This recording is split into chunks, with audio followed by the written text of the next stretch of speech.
उन्होंने एक बार फिर वजीर आजम पाकिस्तान का हल्फ उठाना है।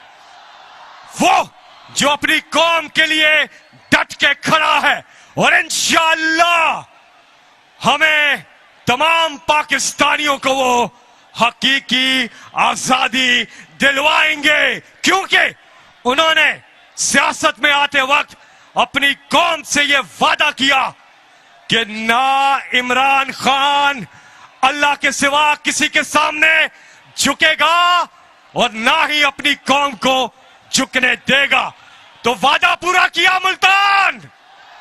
तो मेरे साथ मिलकर पाकिस्तान की आन है आप, पाकिस्तान की शान है आप, पाकिस्तान की जान है आप, इंपोर्टेड हुकूमत के लिए तूफान है आप, पाकिस्तान की पहचान है आप, पाकिस्तान के खान है आप। इंशाअल्लाह वजीर आजम इमरान खान है।